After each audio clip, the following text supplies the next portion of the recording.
Hello, अस्सलाम वालेकुम। मेरा नाम आदिल है और आज का मौजू है मौलाना तारिक मसूद और हज़रत अली की शान में गुस्ताखी। आजकल सोशल मीडिया में आप सब देख रहे होंगे कि यही मौजू बहस है कि मौलाना तारिक मसूद ने हज़रत अली रज़ियल्लाहु ताला अन्हु की शान में गुस्ताखी की है। पूरी वीडियो देखने के बाद ऐसा ज़रूर महसूस होता है कि ऐसा हुआ है, लेकिन उनको मैंने बहुत ज़्यादा सुना है और समझा है जहाँ तक, तो वो ये है कि वो इस चीज़ का तसव्वुर भी नहीं कर सकते।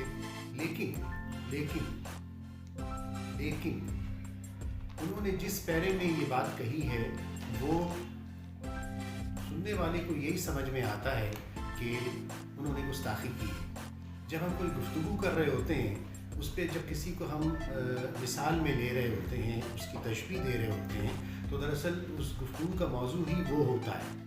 बात के किए गए जो अल्फाज उन्होंने इस्तेमाल किए हैं बहुत ही गलत और बिना सोचे समझे और यूँ कह लें आपके बहुत ही गैर इरादी तौर पे उन्होंने दूसरों के लिए ये बात कही, हज़रत अली के बारे में नहीं कही है। लेकिन एक इंसान जब कोई गुफ्तगू करता है, देखें सब कुछ अल्फाज होते हैं। एक आदमी जब कोई गुफ्तगू करता है तो उसको इन तमाम बातों का ख्याल रखना चाहिए। हर लिहाज से उसको ये सोचना चाहिए, समझना चाहिए कि वो कह क्या रहा है।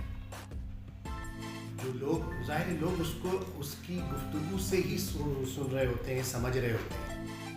वो तहरीरी तौर पे तो कुछ लिख कर नहीं दे रहा होता कि जिसको वो करे। जो कुछ वो कह रहा होता है उसको लोग समझ रहे होते हैं। तो समझ में तो बिल्कुल ऐसे ही लगा कि जैसे नाउज़ुबिल्लाह उन्होंने हज़रत अली के बारे में कहा है, जबकि ऐसा नहीं है। तारिक मसूद साहब एक यूँ कह लें आपके उनकी तकरीरें उनकी जब आप वो स्पीच देते हैं या तकरीरें जब आप उनकी सुन रहे होते हैं, तो बसा औक़ात आपने देखा होगा कि तकरीर के दरमियान में वो कोई गैर संजीदा बात करते हैं, मिज़ाह के ज़रिए समझाने की कोशिश करते हैं, जो कि गलत है। आप मजहबी फ़िलासफ़र हैं, आप मज़हब के बारे में बता रहे हैं, तो आपको उस इंतहाई संजीदगी के साथ किसी बात को बताना चाहिए।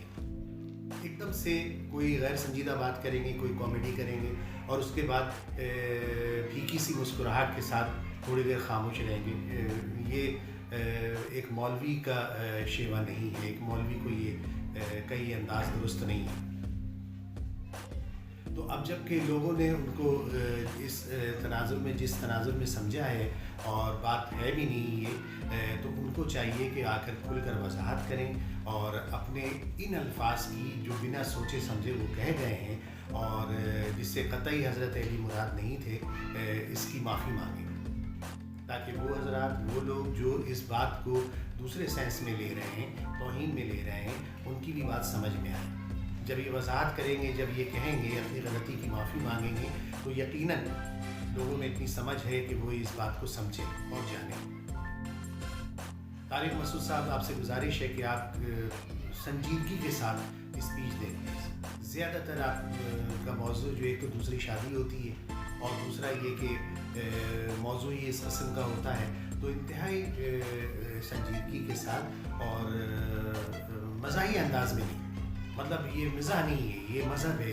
आप एक स्पीच दे रहे हैं, लोग आपको सुनते हैं, हज़ारों लाखों लोग आपको सुनेंगे, हज़ारों लाखों लोग उस पर अमल करेंगे, तो संजीदगी के साथ प्लीज़।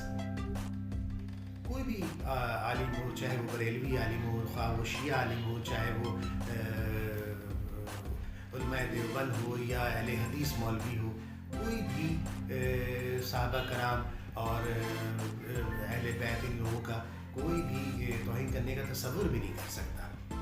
लेकिन चूँकि ये सब कुछ अल्फाज होते हैं, अल्फाज उनकी इस वक्त पकड़ में हैं, उनको चाहिए कि वो अपने इन बातों से की वजाहत करें और माफ़ी मांगें इस बात के लिए, तो लोगों को ये बात क्लियर हो जाएगी। और आइंदा एहतियात से काम लें, एहतियात से काम लें। आप मज़हब बता रहे हैं, आप मज़हब सिखा रहे हैं, आप लोगों तक वो इल्म पहुँचा रहे हैं जो हमारी ज़िंदगी का लाज़मी जुज़्व है। तो जितने जो भी हैं, जिनका भी हवाला है, तो बहुत संजीदगी के साथ आप प्लीज़ इस बात को समझने की कोशिश करें और इस बात की वजाहत करें। ओके, अस्सलाम वालेकुम। अगर मेरी बात पसंद आए तो इसे लाइक करें, शेयर करें اور سبسکرائب کریں. آپ کا بہت بہت شکریہ. السلام علیکم.